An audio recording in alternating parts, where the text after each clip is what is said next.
पिछले वीडियो में हमने अम्ल और क्षारक के बारे में पढ़ा था। अम्ल और क्षारक के रासायनिक गुण पढ़ लिए थे। रासायनिक गुणों के बाद जो टॉपिक आता है वो है अम्ल क्षार के जलीय विलयन में अम्ल और क्षार किस तरह का व्यवहार शो करते हैं। जब कोई विलयन जलीय होता है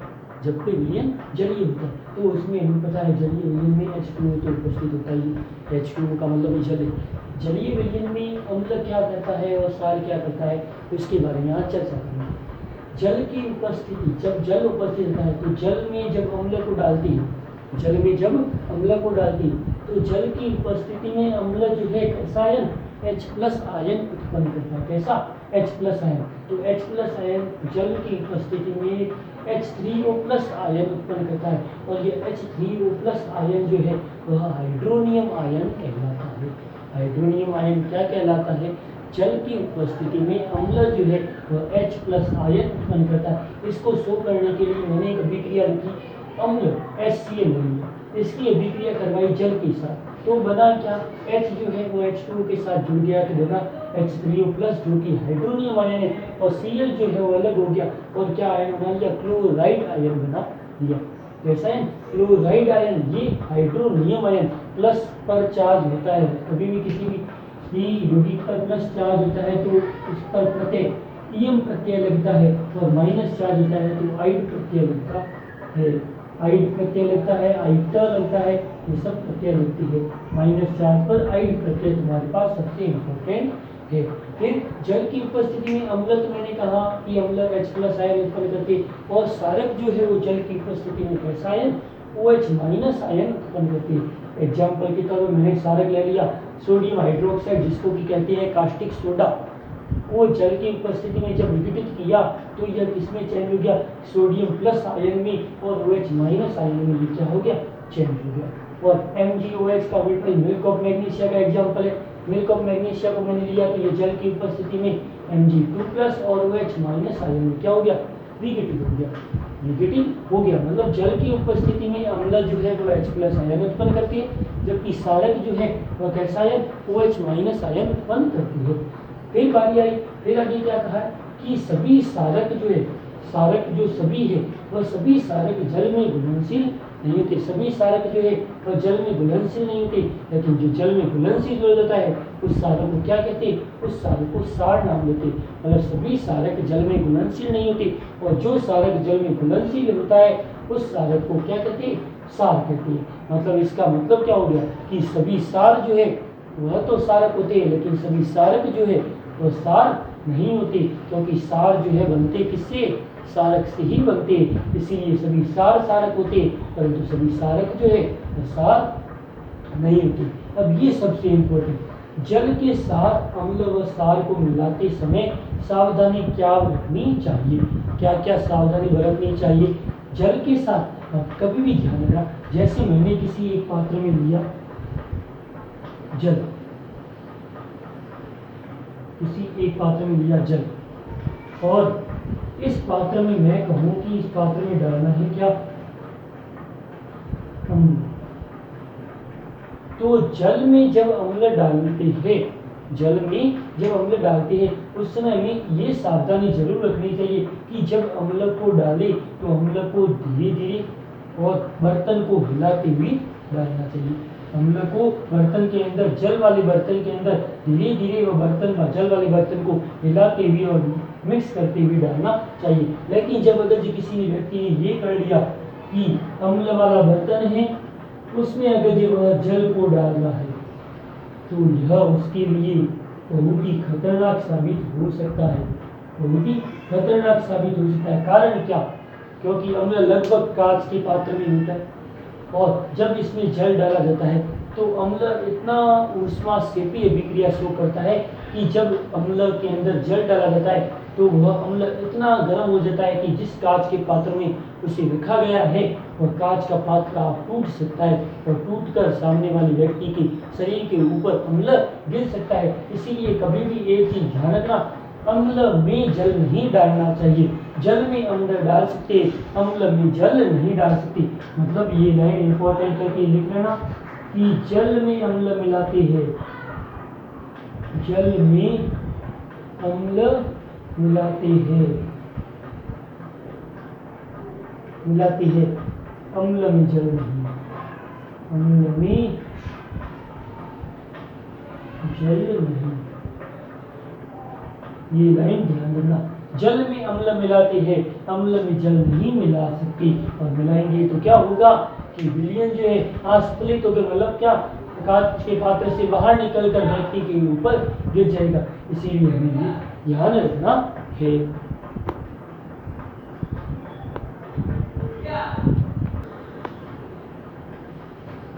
तो इसके बाद आगे ये पूरा कंप्लीट हो गया कि जलीय विलयन में अम्ल H+ आयन शो करते हैं, H+ आयन के रूप में हाइड्रोनियम आयन दर्शाते हैं, और सारक OH- आयन, OH- आयन का नाम हाइड्रोक्साइड आयन है। कौन सा आयन? Hydroxide ion. और सभी सारक जल में घुलनशील नहीं होते, जल में घुलनशील जो सारक होते हैं उनको क्या नाम दिया? सार कहते हैं। सभी सार सारक होते हैं, परंतु सभी सारक जो है वह सार नहीं होते। जल के साथ अम्ल मिलाते समय जो सावधानी है वह सबसे इम्पोर्टेंट है। जल में अम्ल मिलाते हैं जबकि अम्ल में जल नहीं मिलाते हैं, ये हमें ध्यान रखना है।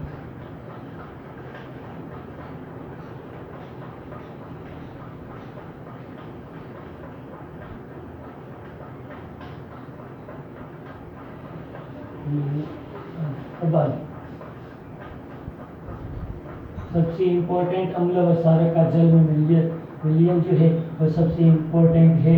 अम्ल व सारक को जल में मिलाया जाता है, लेकिन जल में अम्ल और सार में कभी जल नहीं मिला सकती, और मिला लिया तो क्या हो जाएगा?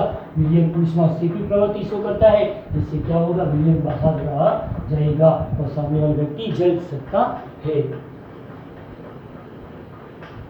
फिर हमने जो अम्ल की अभिक्रिया पढ़ी थी उसको एक ही चार्ट में अम्ल की सारी अभिक्रिया किस तरीके से अम्ल की अभिक्रिया हमने क्या क्या पढ़ी? अम्ल की अभिक्रिया हमने क्या क्या पढ़ी? अम्ल जो है वह अम्ल, सबसे पहले हमने अभिक्रिया देखी अम्ल धातु के साथ। अम्ल धातु के साथ क्या बनाता है? लवण प्लस हाइड्रोजन गैस बनाता है। ये पहली अभिक्रिया। अम्ल ने धातु के साथ जब अभिक्रिया की तो क्या बनाया? लवण प्लस हाइड्रोजन गैस, लवण प्लस हाइड्रोजन गैस। फिर धातु के बाद अम्ल की अभिक्रिया किसके साथ करवाई थी? अम्ल की अभिक्रिया धातु कार्बोनेट, धातु कार्बोनेट, धातु कार्बोनेट के साथ अम्ल ने अभिक्रिया जब की थी उस समय बना क्या था? उस समय बना था लवण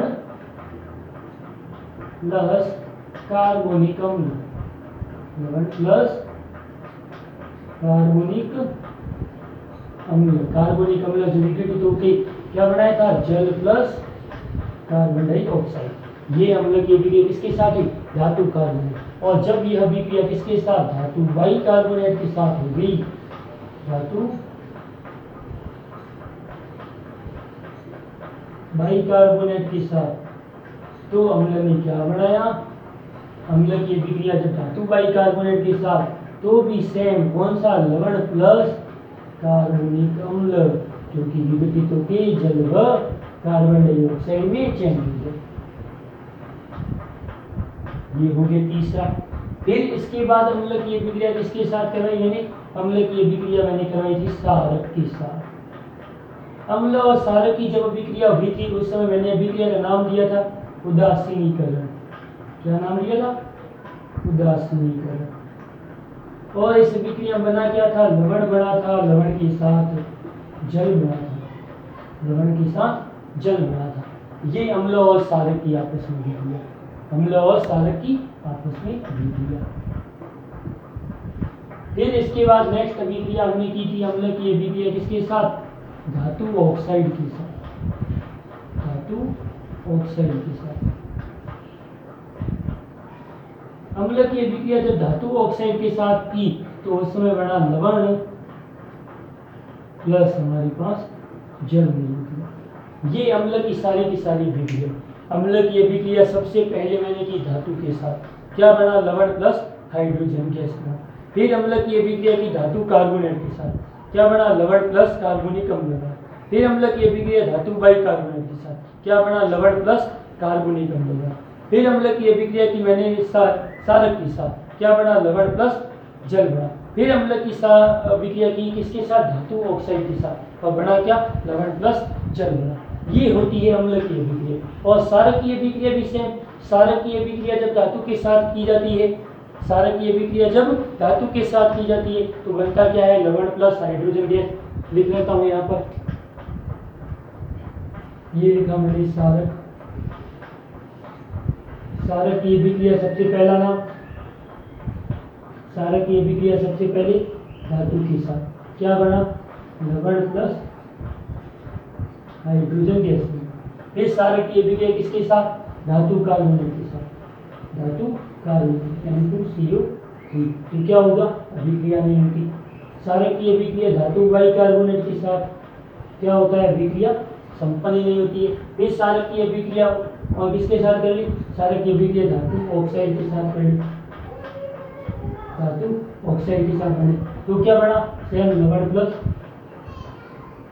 जल बन गया। ये अभिक्रिया किसकी होगी, क्षारक की अभिक्रिया। क्षारक की अभिक्रिया भी चार क्षारक की अम्ल के साथ भी होती है, जो कि सेम उदासीनीकरण अभिक्रिया शो करते हैं, वो भी चाहे तो लिख लो। क्षारक की क्रिया किसके साथ, अम्ल के साथ, अभिक्रिया दोनों में होती है। क्षारक की अभिक्रिया अम्ल के साथ क्या बना, लवण प्लस जल बना, अभिक्रिया नाम उदासीनीकरण अभिक्रिया। ये तो होगी अम्ल और क्षारक की अभिक्रिया का एकदम स्टार्ट, एकदम सिंपल तरीके से किस तरीके से इसको लिखा जा सकता है। फिर नेक्स्ट, आज ये चैप्टर लगभग कंप्लीट ही कर लेंगे। थोड़ा समझ जाए तो बात है कि लगभग पूरा कर लेंगे।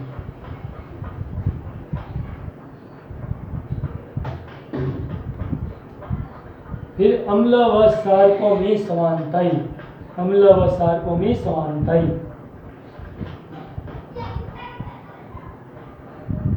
समानता क्या क्या है,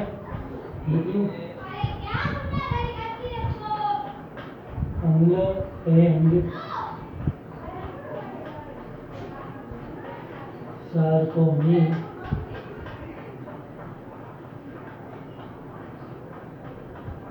समानता। अम्ल और क्षारकों में समानता है। अम्ल और क्षारक जो है, अम्ल उत्पन्न करता है जलीय विलयन में H+ आयन, क्षारक उत्पन्न करता है OH- आयन। दोनों में एक चीज सबसे इंपॉर्टेंट, अम्ल क्या उत्पन्न करता है, H+ आयन, क्षारक क्या उत्पन्न करता है, OH- आयन। अम्ल H+ आयन और क्षारक OH- आयन।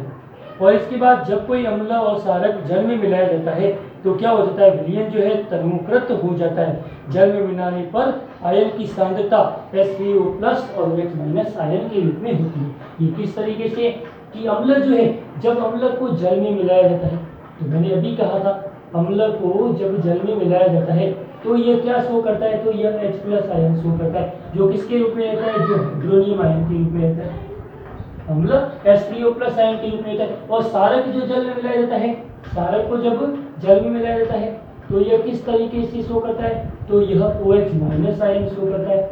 OH- आयन जो कि हाइड्रोक्साइड आयन के रूप में रहता है। मतलब अम्ल जो है वह जलीय विलयन में H+ आयन के रूप में रहता है और क्षारक जो है OH- आयन के रूप में रहता है। मतलब जल मिलाने पर अम्ल और क्षारक में जो है वह कमी कितनी आती है, अम्ल में आती है H3O+ आयन की कमी आती है, और जबकि क्षारक में OH- आयन की कमी आती है। OH- आयन सांद्रता की क्या आती है, कमी आती है। फिर अम्ल और क्षारक की क्या होती है, प्रबलता।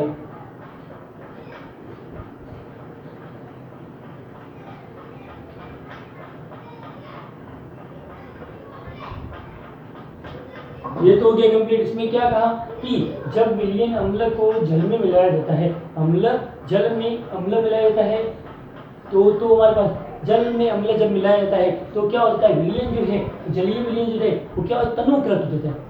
तनुकृत जिससे कि क्या होता है, हम जल में जो है वह H+ आयन की क्या हो जाती है, कमी हो जाती है। H+ आयन मतलब हाइड्रोनियम आयन, हाइड्रोनियम आयन सांद्रता क्या होगी, कमी होगी। और क्षारक में जो है वो कमी किसकी आएगी, OH- आयन सांद्रता की कमी आ गई। फिर अम्ल और क्षारक की प्रबलता, अम्ल और क्षारक की जो प्रबलता है इसको शो करने के लिए,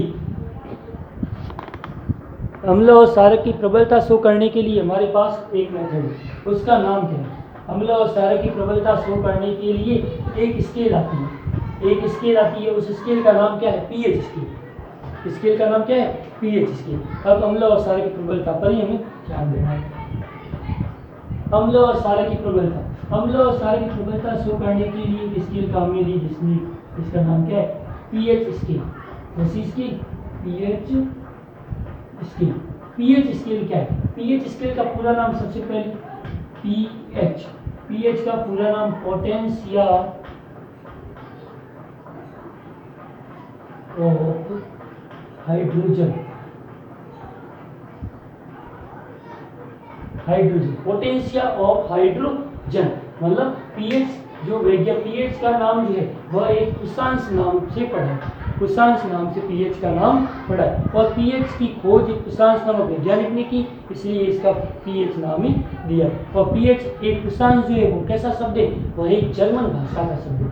कुशांश जो है वह जर्मन भाषा का शब्द है और इसका मतलब क्या होता है? इसका अर्थ होता है शक्ति। कुशांश का अर्थ क्या होता है? शक्ति। और पीएच स्केल, पीएच की परिभाषा क्या है? पीएच की परिभाषा क्या है? किसी विलयन में अम्ल और क्षारक की प्रबलता को शो करने के लिए जिस स्केल का उपयोग किया जाता है, मापने के लिए या दर्शाने के लिए जिस स्केल का उपयोग किया जाता है उसको पीएच स्केल कहती है। लिखेगी क्या परिभाषा? किसी विलयन में, सॉल्यूशन में अम्ल और क्षारक की प्रबलता को दर्शाने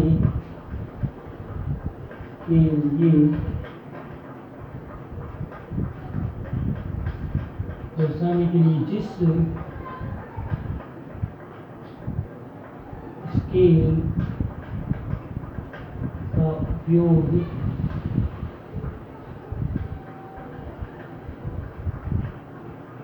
किया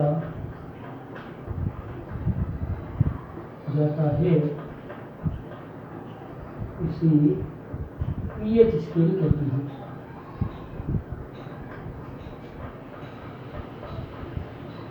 क्या कहते हैं? पीएच स्केल कहते हैं। मतलब किसी भी विलयन में अम्ल और क्षारक की प्रबलता जो होती है उसको दर्शाने के लिए जिस स्केल का उपयोग किया जाता है उसे पीएच स्केल। और इसकी परिभाषा जो है एक और बनती है, जो कि तुम्हारी परिभाषा किस क्लास में आती है? 10th को छोड़ के एक क्लास आगे 11th क्लास में परिभाषा आएगी पीएच स्केल की परिभाषा, जो कि चेंज। वो क्या होती है? हाइड्रोजन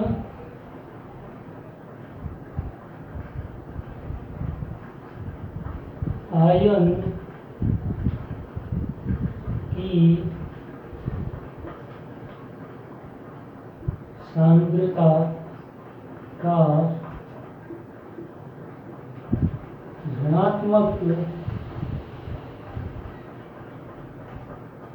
लघु गुणक, लघु गुणक वगैरह तुम्हारे सिलेबस में ही नहीं है, लेकिन परिभाषा याद करने से क्या होता है? लघु गुणक पीएच कहलाता है। हाइड्रोजन आयन की सांद्रता का ऋणात्मक लघु गुणक क्या कहलाता है? पीएच कहलाता है। मतलब पीएच का एक सूत्र होता है, वो सूत्र तुम्हारे अभी सिलेबस में नहीं है, लेकिन याद रखना ये पीएच का सूत्र होता है। ये आगे जरूर तुम्हारे काम आएगा, जब आए उस समय तुम याद करना। इस समय इसका सूत्र लिखवाया था कि पीएच बराबर होता है -log H+। इसका इस बड़े कोष्टक का मतलब होता है सांद्रता, कंसंट्रेशन, सांद्रता। अब पीएच की वैल्यू तुम्हें इस परिभाषा चाहे याद करो चाहे ना करो, तुम्हारे कोई फर्क नहीं, तुम्हें परिभाषा ये याद रखनी है। अब इसके बाद पीएच स्केल जो होती है, पीएच स्केल में वैल्यू किस तरीके से होती है? पीएच स्केल में सबसे स्टार्टिंग में लगा दिया मैंने जीरो के बाद जैसे जैसे आगे बढ़ती है बीच में क्या है? 7। 7 के बाद जैसे जैसे आगे बढ़ती है तो सबसे हाईएस्ट वैल्यू क्या है? पीएच स्केल में सबसे हाईएस्ट वैल्यू क्या होती है? 14 होती है। सबसे हाईएस्ट वैल्यू कितनी होती है? 14 होती है। और जब भी पीएच स्केल में जब वैल्यू होती है 7, तो पीएच स्केल की वो वैल्यू क्या होती है? उदासीन वैल्यू होती है, उदासीन वैल्यू होती है। और ये जो 7 वैल्यू पीएच बराबर 7 किसका होता है? उदासीन जल का होता है। तो आसुत जल या उदासीन जल का पीएच कितना होता है? 7 होता है। आसुत जल का पीएच 7 होता है। ये कौन सा जल? आसुत जल। आसुत जल का पीएच कितना होता है? 7 होता है। और जब पीएच का मान 7 से कम होता है तो विलयन अम्लीय प्रवृत्ति दर्शाता है, और जब पीएच का मान 7 से अधिक होता है तो विलयन क्षारकीय प्रवृत्ति दर्शाता है। विलयन क्षारकीय प्रवृत्ति और अम्लीय प्रवृत्ति कब दर्शाता है? जब पीएच का मान 7 से कम होता है तो विलयन अम्लीय प्रवृत्ति 7 से ज्यादा होता है तो क्षारकीय प्रवृत्ति। हम कहते हैं जब हमारे पेट दर्द होता है तो उसमें क्या घटना होती है? उस समय हमारे उदर का पीएच जो है वो 7 से कम हो जाता है, जिससे क्या होता है? उदर में जो है अम्ल की मात्रा बढ़ जाती है। अम्ल की मात्रा बढ़ने के कारण हमें पेट में दर्द अनुभव होता है, और उसके लिए हम क्या लेते हैं? हम इनो लेते हैं। इनो की गोली लेने से इनो क्या होता है? क्षारकीय होता है, जो लेने से हमारे क्या होता है? अम्ल और क्षार आपस में मिलकर उसके वातावरण में क्या करते हैं? उदर के वातावरण को उदासीन कर लेते हैं, जिससे हमारे पेट का दर्द कम हो जाता है। ये अम्ल और क्षार के गुण में आ जाता है।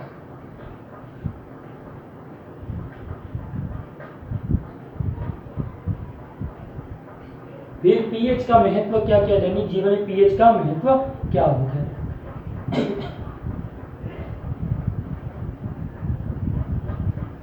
यही पर लिख देता हूं। पहला, मनुष्य के शरीर का जो पीएच होता है वह कितना होता है? पहला पॉइंट, मनुष्य के शरीर का पीएच 7 से लेकर 7.8 के करीब होता है।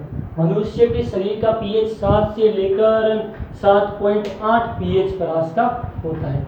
मनुष्य का शरीर कितनी परास के बीच कार्य करता है? 7.7 से लेकर 7.0 से लेकर 7.8 तक मनुष्य के शरीर का पीएच होता है। और दूसरा, जब कोई वर्षा पानी है, वर्षा का पानी है, उसका पीएच का मान, उसकी पीएच का मान 5.6 से कम हो जाता है। मतलब वर्षा के जल का पीएच जब 5.6 से कम हो जाता है तो वर्षा का पानी कैसा हो जाता है? अम्लीय हो जाता है। तो ऐसी वर्षा क्या कहलाती है? अम्लीय वर्षा कहलाती है। अम्लीय वर्षा की सीधी परिभाषा, जब वर्षा के जल का पीएच 5.6 से कम हो जाता है तो ऐसा जल अम्लीय वर्षा कहलाती है। ऐसी वर्षा अम्लीय वर्षा कहलाती है। ऐसी वर्षा अम्लीय वर्षा कहलाती है।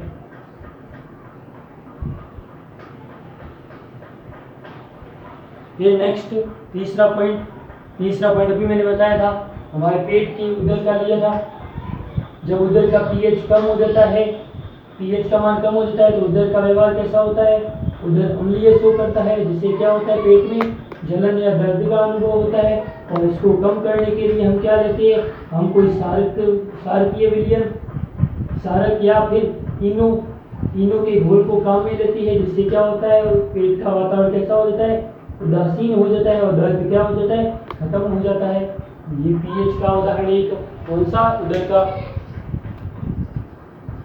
इसमें मिल्क और मैग्नीशियम भी काम में ले सकती है। फिर एक नेक्स्ट उदाहरण, मनुष्य के दांतों का। जब मनुष्य के मुंह का पीएच जो है, मनुष्य के मुंह का पीएच 5.5 से कम हो जाता है। 5.5 से कम हो जाता है। 5 से ज्यादा हो तो नुकसान नहीं, इससे कम हो जाता है तो क्या होता है? दांतों का, शरीर का सबसे कठोर पदार्थ जो कि इनेमल कहलाता है, जो कि दांतों में उपस्थित होता है, वह इनेमल जो है वह क्या होता है? विकृत होना शुरू हो जाता है, और विकृत होकर दांत को क्या करता है? खराब कर देता है। और इस रोग को क्या कहते हैं? इस रोग को कहते हैं दंतस्थ। क्या कहते हैं? दंतस्थ। और एक चीज है ना, किताब से बाहर एक भी टॉपिक नहीं है। किताब के सारे टॉपिक के लिए हुआ देंगे और सही तरीके से आपको अध्ययन करना है। दंतस्य का ध्यान रखना। मनुष्य के मुंह का पीएच जब 5.5 से कम हो जाता है तो दांतों का क्षय आरंभ हो जाता है। इससे क्या कहते हैं? दंतस्य कहते हैं। और इसको कम करने के लिए हम क्या काम में लेते हैं? दंत मंजन उपयोग में लेते हैं, जिससे क्या हो जाता है? मुंह के पीएच का मान लेवल में लेके आ जाए करता है। फिर इसके बाद नेक्स्ट, इसके बाद मधुमक्खी का डंक जो होता है, मधुमक्खी जब डंक लगाती है तो क्या होता है? उस तरीके में क्या होता है, एक अम्ल को स्राव करता है, जिससे क्या होता है, हमें दर्द का अनुभव होता है। उसको कम करने के लिए हम क्या करते हैं, उसको कम करने के लिए हमारे पास एक सोडा, बेकिंग सोडा, जिसको क्या कहते हैं, खाने का सोडा भी कहते हैं, बेकिंग सोडा उपयोग में लेता है, जो हमारे घर पे घरेलू उपयोग में भी काम में लेते हैं। बेकिंग सोडा उपयोग में लिया जाता है, जिससे क्या होता है, दर्द को कम किया जाता है। इसके अलावा नेटल का डंक, नेटल के पत्ते जो होते हैं, नेटल के डंक मारने पर वो मेथेनोइक अम्ल का स्राव करता है। कैसा अम्ल, मेथेनोइक अम्ल। नेटल के डंक में मेथेनोइक अम्ल होता है, जो कि हमारे शरीर पर लगने पर हमें दर्द का अनुभव होता है। इसको कम करने के लिए डाक पौधा जो होता है, उसकी पत्ती उपयोग में ली जाती है। डाक पौधे की पत्ती उपयोग में ली जाती है।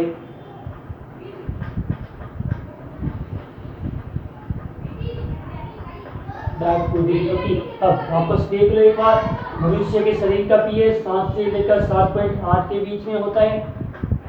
7 से लेकर 7.8 के बीच में होता है। फिर दूसरा पॉइंट लिया कि वर्षा के जल का पीएच जो है वह जब 5.6 से कम हो जाता है तो वर्षा कैसी कहलाती है, अम्लीय वर्षा कहलाती है। फिर तीसरा मैंने उदाहरण लिया कि हमारे शरीर उदर का पीएच जब कम हो जाता है तो उदर का वातावरण अम्लीय हो जाता है, जिससे हमें क्या होता है, उदर में जलन व दर्द का अनुभव होता है। इसको कम करने के लिए क्षारकीय विलयन, जिसमें मिल्क ऑफ मैग्नीशिया और इनो काम में लिया जाता है, जो क्या कहता है, उदर के पीएच को उदासीन कर देता है। उदर का मान जो है, पीएच मान जो है नॉर्मल लेके आ जाता है। फिर चौथा कि मनुष्य में जब मुंह का पीएच जो है वो 5.5 से ज़्यादा होना चाहिए। जब इससे कम हो जाता है तो दांतों का क्षय आरंभ हो जाता है, इसको दंत क्षय कहते हैं। इसको कम करने के लिए क्या कहते हैं, दंत मंजन का उपयोग करती है। फिर मैंने कहा कि मधुमक्खी के डंक में, मधुमक्खी जब डंक लगाती है तो उसमें क्या होता है, पसली में अम्ल का स्राव करती है, और इसको कम करने के लिए हमें बेकिंग सोडा उपयोग में लिया जाता है। कौन सा सोडा, बेकिंग सोडा उपयोग में लिया जाता है। और इसके अलावा नेटल का डंक लिया, नेटल जब डंक लगा, नेटल के डंक में जो होती है वो मेथेनोइक अम्ल स्राव करती है, और मेथेनोइक अम्ल के स्राव को कम करने के लिए हम डाक पौधे की पत्ती को जिस स्थान पर घाव भी किया जाता है उस घाव पर रगड़ते हैं, जिससे क्या होता है, हमें दर्द कम हो जाता है। इसके बाद जो टॉपिक आता है वह नमक के रसायन। साधारण नमक के रसायन जो है कौन कौन से, सोडियम क्लोराइड है, सोडियम बाइकार्बोनेट है, सोडियम कार्बोनेट है, इन सभी प्लास्टर ऑफ पेरिस है, इनके कैल्शियम हाइड्रोक्साइड, इन सभी के उपयोग जो है वह आगे पढ़ेंगे। और टाइम तो लगभग बहुत ज़्यादा हो गया है, अब ये कल ही करना पड़ेगा। वीडियो को लाइक एंड सब्सक्राइब करना मत भूलना, और ज़्यादा से ज़्यादा वीडियो को शेयर करो, ताकि वीडियो के बारे में हर किसी को पता चले। अपने दोस्तों को, ग्रुपों में जल्दी से जल्दी वीडियो को शेयर ज़रूर कीजिए।